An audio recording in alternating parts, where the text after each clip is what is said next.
Jhalakathi Shekherhat police ফাঁড়ির ভবনটি বেশ পুরাতন হওয়ায় খসে পড়ছে ছাদের পলেস্তারা। ঝুঁকি জেনেও এ ভবনে বসে কাজ করছেন পুলিশ সদস্যরা। এছাড়া দীর্ঘদিন সংস্কার না হওয়ায় কোয়ার্টার ভবনটিও বসবাসের অনুপযোগী হয়ে পড়েছে। রতনাচার্যর পাঠানো প্রতিবেদন। সর্বদা জনগণের জানমালের নিরাপত্তার দায়িত্বে থাকেন বাংলাদেশ পুলিশ সদস্যরা। সেই পুলিশ সদস্যরাই ঝালকাঠির শেখেরহাট পুলিশ ফাঁড়ির পুরাতন ঝুঁকিপূর্ণ থানা ভবনে জীবনের ঝুঁকি নিয়ে কাজ করছেন। যে কোনো সময় ঘটতে পারে বড় কোনো দুর্ঘটনা। 2001 সালে ভবনটি উদ্বোধন করার পর 24 বছরেও ভবনটি সংস্কার করা হয়নি। পলেস্তারা খসে পড়ছে, বৃষ্টি নামলে চুইয়ে চুইয়ে কক্ষে পানি পড়ছে। ফাঁড়িতে আসার সড়কে হাঁটু পানি জমে থাকে। এতে ভোগান্তিতে পড়েন পুলিশ সদস্য ও সাধারণ জনগণ। এই বিল্ডিং আমরা থাকতে খুব অসহায়ভাবে, যা বস্তি আসছে মনে হয় ভালো একটা সুযোগ সুবিধা আছে, এটা এখানে নাই।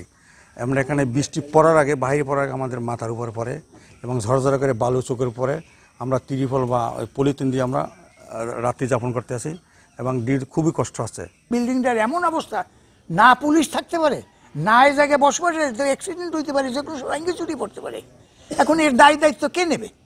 এই জন্য আমার বিবেচনায় এইটা আসে যে আইডিয়াল বিল্ডিংটা ভাঙ্গিয়া নতুন করিয়ে করুক, অথবা এটাকে ইমিডিয়েটলি রিপেয়ার করুক। এটা এখন নতুন করিয়া করেন, নির্মম তৈরি করতে হবে। আমার তদন্ত আমার অনেক সুবিধা হয় এবং আমি নিরাপদে থাকতে পারি। নতুন একটি ভবন নির্মাণের জন্য ঊর্ধ্বতন দপ্তরে আবেদন করা হয়েছে বলে জানান এই পুলিশ কর্মকর্তা। নতুন ভবন হলে মানে ভালো হয়, কারণ এটা পুরাতন হয়ে গেছে অনেক। আর এটা হলো আগে ইটের গাছনি, পলেস্তারগুলো নষ্ট, ঠিকমতো কাজ হচ্ছে না। আর বর্ষার শীতের পানি উঠে যায়, সোয়াই পানি পড়ে। বিদ্যুৎ লাইনের অবস্থা ভালো না, যে কোনো মুহূর্তে অগ্নিসংযোগ হওয়ার সম্ভাবনা থাকে অতিরিক্ত গরমে। আর আমাদের গুরুত্বপূর্ণ যে কাগজকর্ম থাকে, কাগজপত্র ফাইলটাই থাকে, এগুলো রাখার জন্য তেমন এখন এখান থেকে অবস্থা ভালো পরিবেশ বিল্ডিংয়ের নেই। কারণ হলো বিল্ডিংটা ড্যামেজ হয়ে গেছে, এই জন্য নতুন ভবন হইলে আমাদের সবচেয়ে বেটার। আর জেলা গণপূর্ত বিভাগের কর্মকর্তা জানান, নতুন ভবন নির্মাণের চিঠি পাস হয়ে আসলেই ভবনটি পুনর্নির্মাণ করা হবে। শেখেরহাট পুলিশ তদন্ত কেন্দ্র পুলিশ বিভাগ ঝালকাঠি থেকে মেরামতের চাহিদা পেলে প্রাক্কলন প্রস্তুত করা হবে। তারপর উক্ত প্রাক্কলন পুলিশ হেডকোয়ার্টারে প্রেরণ করা হবে। পুলিশ হেডকোয়ার্টার থেকে প্রশাসনিক অনুমোদন ও অর্থ বরাদ্দ পেলে দ্রুত দরপত্র আহ্বান করা হবে। তারপর দ্রুত সময়ের মধ্যে মেরামত কাজ বাস্তবায়ন করা হবে। প্রায় এক যুগেরও আগে এ ভবনে পুলিশ ফাঁড়ির কার্যক্রম শুরু হয়। বর্তমানে 21 জন পুলিশ সদস্য কর্মরত রয়েছেন এখানে। Desk report, channel 24।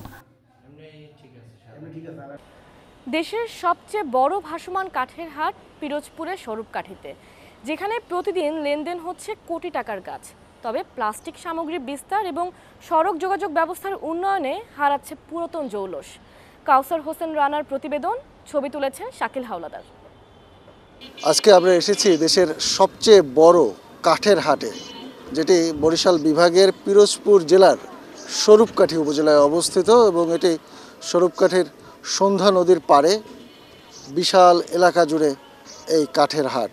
যেখানে দেখছেন যে খালের দুই পাশে যে কাঠগুলো রয়েছে, এরপরে নদীর অপর পাশে কিন্তু আরও বিস্তীর্ণ এলাকা জুড়ে এই কাঠ বিক্রি হয়, যা দেশের বিভিন্ন প্রান্তে পৌঁছে যায় প্রতিদিন।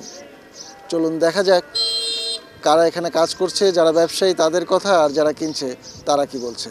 আজ জানি এর আদ্যপান্ত। প্রতিদিন 400 হইতে 500 সেফটি বিক্রি করি এবং ওই জায়গায় ব্যবসায়ী আছে ধরেন সর্বনিম্ন 500।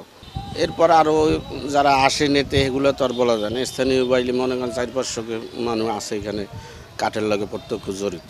আমাদের এখানে প্রায় আপনি বলতে পারেন 80% সাধারণ মানুষ যারা আছে তারা এই কাজের উপর নির্ভরশীল। এই কাজের মাধ্যমে তাদের জীবিকা নির্বাহ করে। জি, এখান থেকেই আমার রোজগার, সারাদিন পরিশ্রম করি। দেখা গেছে এখানে আমি প্রায় 15 থেকে 16 বছরের মতন কাজ করি। তাতে দেখা গেছে সকাল সন্ধ্যা ডিউটি করি, কখনো আবার দেখা গেছে একবেলা করে চলে যাই। তাতে আবার দেখা গেছে আপনার 800-1000 টাকা এভাবে করে হয়তো মাসে দেখা গেছে প্রায় 25,000 টাকার মতো ইনকাম আছে। স্বরূপকাঠির এই কাঠের হাট এলাকার প্রায় প্রতিটি পরিবারই এই কোনো না কোনোভাবে এই ব্যবসার সাথে জড়িত। কেউ হয়তো শ্রম দিচ্ছেন, এখানে দিনমজুরের কাজ করছেন, কেউ অর্থলগ্নি করছেন, কারো বাগানের কাঠ কাটা হচ্ছে, বা কেউ আড়তদার। অর্থাৎ ঘুরে ফিরে কেউ না কেউ বা প্রতিটি পরিবারের কেউ না কেউ কিন্তু এই হাট ব্যবসার সাথে জড়িত রয়েছেন। গাছ অনুযায়ী দাম, গাছের কোয়ালিটি অনুযায়ী গাছের দাম হবে। ভালো 4 ফিট যদি বের হয় মেহগনি 900-1000 টাকা কেপি আসবে এরকম। আর তারপর ওই পর্যায়ক্রমে এরকম দাম কমবে বাড়বে বের অনুযায়ী গাছের, বা গাছের লম্বা সোজাই অনুযায়ী। 290-300 টাকা একেবারে মানে ছোটোগুলো। এর থেকে বড় আপনার লম্বা এবং গাছের যে আপনার যে মানে মোটায় কতটুকু আছে এর উপর নির্ধারণ হয় আপনার কত টাকা দাম হবে, ঠিক আছে। তো মেহগনি আপনার 4 ফুট, 4.5 ফুট, 5 ফুটের উপরে যদি বের হয় তাহলে দেখা গেছে এটা আপনার 900, 1000, 1100 টাকা সেফটির মতো এরকম বিক্রি হয়। প্রায় 40 বছর আগে এই হাটের যাত্রা শুরু হয়। তারপর থেকে এইখানে ধীরে ধীরে বড়ই হতে থাকে এই হাটের পরিধি।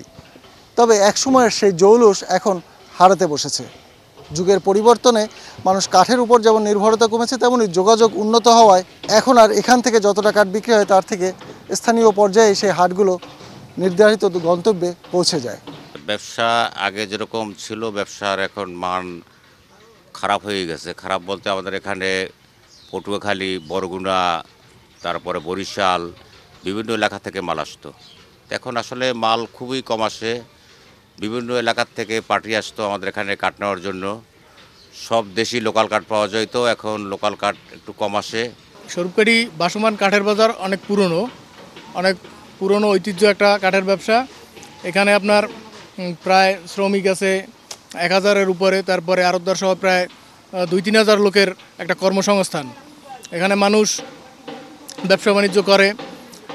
পূর্বে হয়তো দেখা গেছে অনেক সময় খুব ভালো একটা আর্ন করতো মানুষ, টাকা পয়সা ইনকাম করতো। এখন বর্তমানে প্লাস্টিকের ব্যবহারের কারণে হয়তো কাঠের একটা ধস নামছে, দেখা গেছে এখানে তারা ন্যায্য মূল্য পাচ্ছে না। স্থানীয়দের মতে 5 শতাধিক ব্যবসায়ী জড়িত এই কাঠ ব্যবসার সাথে, আর প্রত্যক্ষ এবং পরোক্ষভাবে জড়িত কয়েক হাজার মানুষ। তাদের মতে প্রতিদিন কোটি টাকার লেনদেন হয় এই কাঠ ব্যবসা ঘিরে। কাউসার হোসেন রানা, চ্যানেল 24, পিরোজপুর। সমন্বিত বালাই ব্যবস্থাপনায় উঁচু বেড পদ্ধতিতে কৃষি চাষের সফল বরগুনার ওমর আলী। বিষমুক্ত সবজি পেয়ে খুশি ক্রেতারাও, আর এমন চাষে উৎসাহী হয়েছেন অন্যান্য চাষিরাও। আবু জাফর সালের পাঠানো তথ্য ছবিতে ডেস্ক রিপোর্ট।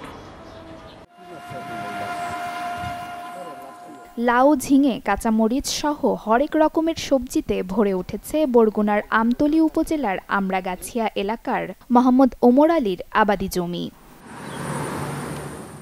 সংসারের টানাপোড়েন দূর করতে বিদেশে পাড়ি জমিয়েছিলেন ওমর, কিন্তু ভাগ্য ফেরেনি তাতে। পরে দেশে ফিরে বাংলাদেশ কৃষি গবেষণা ইনস্টিটিউটের পরামর্শ এবং সহযোগিতায় 1 একর পতিত জমিতে উঁচু বেড পদ্ধতিতে শুরু করেন সবজি চাষ। এতে অল্প কয়েকদিনের মধ্যেই সফলতার মুখ দেখেন তিনি। আমি 4 টাইম মনে করেন এ জায়গায় আমি করছি। 4 টাইমে এক টাইমে প্রথম দিছি শশা। এই শশায় আমি বেশি 3.5 লক্ষ টাকা, প্রায় 200 মনের উপরে আমি মানে শশা পাইছি। তার দ্বিতীয়বারেও আবার আমি শশা দিছি, কিন্তু সেই শশাটাই পাইছি আপনার ওই মানে শীতের মৌসুমটা। তবে শীতের মৌসুমটা পায় বেশি কুয়াশায় আমার একটু গাছ মানে হয়েছিল, তখন 1,50,000 টাকা ওই টাইমটা বেচা হয়েছে। তারপর দিছি আমি লাউ, কাঁচামরিচ, লাপা আর রেহা, এই 3টা এখন চলমান। তো এটা এখন আমাদের প্রায় 1,50,000 বেচা হয়েছে, আরও কিছু হইবে টাকা। ওমর আলীর এমন সফলতা দেখে উৎসাহিত হচ্ছেন অন্য কৃষকরাও। প্রায় 30 থেকে 40 মন মরিচ, যেটা আমি কেউ কল্পনাও করি নাই, একটা জায়গা পড়ে আছে সেখানে সেই দিয়েছে। তো এরকম যদি সারা বাংলাদেশের কৃষক ভাইরা যদি যার যার জায়গায় যদি এরকম সচেষ্ট থাকে, চেষ্টা করে, এবং অবহেলিত জায়গাগুলো যদি এরকম কৃষি দিয়ে যদি তারা ভরপুর রাখে, তা আমি মনে করি বাংলাদেশ আগাবে এবং কৃষি ভাইরাও আগাবে। আমরা পূর্বে এই জায়গাগুলো পতিত ছিল, ধানও হতো না। ধান দিলেও যা হতো তার 10 গুণ বেশি হয়। আসলে আমরা কীটনাশকের প্রতি নির্ভরশীল না হয়ে বালাইনাশক দমন পদ্ধতির উপর নির্ভরশীল হয়েছি। আসলে বর্তমান বাজারে সর্বক্ষেত্রেই কীটনাশকের উপর অহরহ। তা আমরা এই যে প্রদর্শনীটা যেটা নিছি, এটার ভিতরে বালাইনাশক দমন ব্যবস্থা নিছি। একটি ফসলি জমিতে একাধিক ফসল আবাদ এবং নিরাপদ সবজি চাষে উৎসাহিত করার লক্ষ্যে কাজ করছে বাংলাদেশ কৃষি গবেষণা ইনস্টিটিউট। এটার মূল উদ্দেশ্য হলো যে সিলেক্টিভ কিছু চাষি এটা করবে এবং এটা ভালো প্রযুক্তি হলে আশেপাশের লোকজন উদ্বুদ্ধ হবে এবং এই প্রযুক্তিটা এভাবেই ছড়িয়ে যাবে। এখন বছরে প্রায় 10 লাখ টাকা আয় করেন সফল এই কৃষক। Desk report, channel 24। 3 দশকেরও বেশি সময় ধরে সুনামের সাথে খাবার পরিবেশন করছেন পটুয়াখালীর মতির হোটেল। দামে কম, পরিমাণে বেশি আর গুণগত মান অনন্য থাকায় দূর দূরান্ত থেকে আসছেন ভোজন রসিকেরা। আরও থাকছে MK রানার প্রতিবেদনে।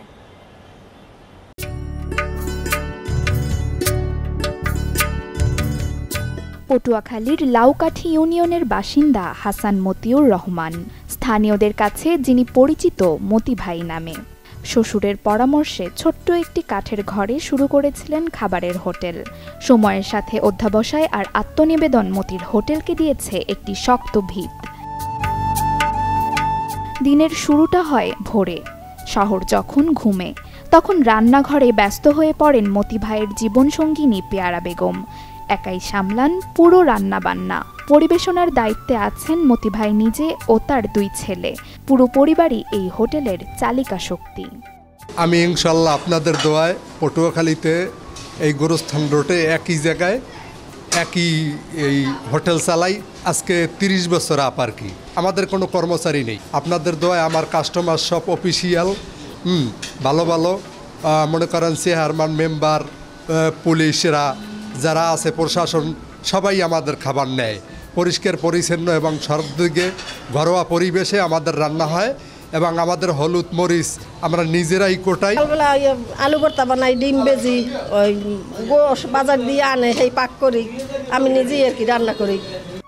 মতির হোটেলের খাবার কম দামে বেশি পরিমাণ আর গুণে মানে অনন্য হওয়ায় জয় করে নিয়েছে সবার মন। ধনী, গরিব, চাকরিজীবী, দোকানি সব শ্রেণীর মানুষই খেতে আসেন এই হোটেলে। আমরা আসলে আসছি দুপুরের খাবার খেতে। খাবারটা খেয়ে আমাদের খুবই ভালো লাগছে এবং আমরা ঘরোয়া পরিবেশে খাইছি। তারপর পাকটাও খুব ভালো হয়েছে। এই তো এই জায়গায় আসলাম যে খাওয়ার মানজান ভালো এবং খাওয়ার ডিসিপ্লিনও ভালো হইতে আছে এবং পাকশাকও ভালো এবং দামও কম নেয়। স্বল্প মূল্যে এখানে খাবার পাওয়া যায়, যে কারণে মানুষ এখানে অফিস আদালতের লোকগুলো বেশি পরিমাণে এখানে খেতে আসে। আমার বাচ্চা হসপিটালে পটুয়াখালীতে, আমি ওখান থেকে আর হোটেল আছে, তারপর আমি হেঁটে আসছি এখানে খাবার এখানে খাইতে।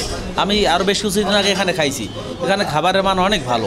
পটুয়াখালী শহরের সব হোটেলেই আমরা কম বেশি খাওয়া দাওয়া করি, কিন্তু এখানে গরুর মাংসটা সর্বোচ্চ বেস্ট। প্রতিদিন প্রায় 40 থেকে 50 হাজার টাকার খাবার বিক্রি হয় এখানে। 40-50 হাজার টাকা বেশি থাকে আর কি। আমার ঘর ভাড়া, কারেন্ট বিল মিলেই জিলিয়ে দিয়ে A to Z দিয়ে মানে কম ব্যবসা করি, সীমিতভাবে যা থাকে দিয়ে চললে ফিরিয়ে থাকতে পারি ইনশাল্লাহ। এই পরিবারে আমাদের লোক 5 জন আমরা আর কি এটার পিছনে পরিশ্রম করি।